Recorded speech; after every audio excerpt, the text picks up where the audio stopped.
नमस्कार। आदरणीय बुवा आमा, दिदीबहिनी तथा दाजुभाइहरू, म आज एक अत्यन्त संवेदनशील घडीमा तपाईहरू सामु उपस्थित भएको छु। केही दिन अघि सुनसरीको देवानगञ्ज, सिराहा लगायतका स्थानमा भएको दुःखद घटना र त्यसपछि केही जिल्लाहरूमा उत्पन्न अशान्त वातावरणलाई लिएर नेपाल सरकार पूर्ण रूपमा गम्भीर र संवेदनशील छ। यस दुःखद घटनामा परि निधन हुनुभएका हाम्रा नागरिकहरू जयप्रकाश मेहता, ओम प्रकाश मेहता र गणेश यादवप्रति म भावपूर्ण श्रद्धाञ्जली अर्पण गर्दछु। साथै शोक सन्तप्त परिवारजनहरूमा नेपाल सरकारका तर्फबाट गहिरो संवेदना व्यक्त गर्दछु। घटनामा परि घाइते हुनुभएका सम्पूर्ण नागरिकहरूको शीघ्र स्वास्थ्य लाभको कामना गर्दछु। घाइतेहरूको उपचारमा कुनै पनि प्रकारको कमी वा ढिलाइ हुन नदिन सम्बन्धित स्वास्थ्य निकायहरूलाई स्पष्ट निर्देशन दिइसकिएको छ। घटना भए लगत्तै सबै सुरक्षा निकायहरूले तत्काल घटनास्थलमा पुगेर परिस्थितिलाई सामान्य बनाउने, थप अप्रिय घटना हुन नदिने र शान्ति सुरक्षा कायम गर्ने प्रयास निरन्तर गरिरहेका छन्। घटनाको निष्पक्ष छानबिन गरी दोषीलाई कडा कानुनी कारबाही गर्न गृह मन्त्रालयले छानबिन समिति गठन गरिसकेको छ। म सबैमा विश्वास दिलाउन चाहन्छु कि यो छानबिन पूर्ण रूपमा निष्पक्ष र पारदर्शी हुनेछ। घटनामा संलग्न दोषी जो कोही भए पनि कानुनी दायरामा ल्याउन सरकार प्रतिबद्ध छ। अवस्था थप नबिग्रियोस्, कुनै पनि नागरिकको जनधनको क्षति हुन नपाओस् र स्थानीय स्तरमा विश्वासको वातावरण बनोस् भन्नका लागि नेपाल सरकार निरन्तर क्रियाशील छ।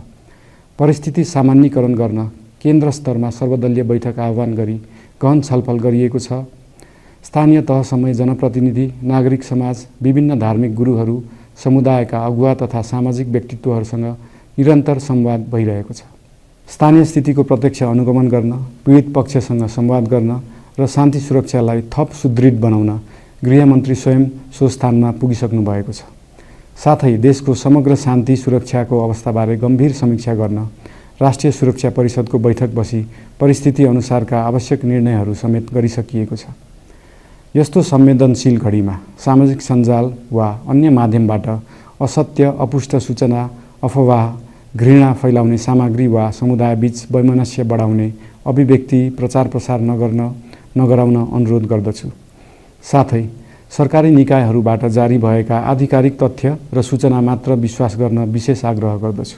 प्रत्येक नागरिकको जीवधनको रक्षा गर्नु, सामाजिक सद्भाव जोगाउनु र समाजमा शान्ति कायम राख्नु राज्यको सर्वोच्च र प्राथमिक दायित्व हो। आगामी दिनमा पनि राज्य थप सतर्क र संवेदनशील रहनेछ। प्रत्येक नागरिकको जीवन सुरक्षाका लागि सरकारका सम्पूर्ण संयन्त्रहरू अहोरात्र खटिनेछन्।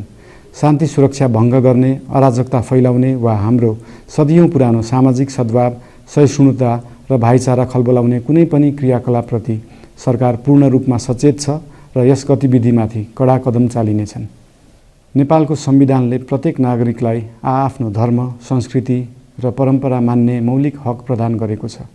यो संवैधानिक दायित्व निर्वाह गर्न सरकार पूर्ण रूपमा प्रतिबद्ध छ। धर्म समाजलाई आपसमा जोड्ने र प्रेम बाँड्ने शक्ति हो।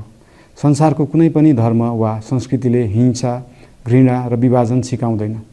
सबै धर्मको मूल सार करुणा, दया, प्रेम र शान्ति नै हो।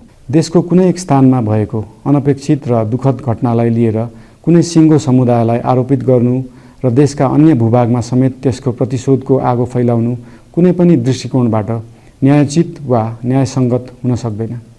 आदरणीय बुवा आमा, दिदीबहिनी तथा दाजुभाइहरू, हाम्रो इतिहास साक्षी छ कठिनभन्दा कठिन र अप्ठ्यारो परिस्थितिमा पनि आपसी एकता, सहिष्णुता र विवेक नै हाम्रो सबैभन्दा ठूलो शक्ति बनेका छन्।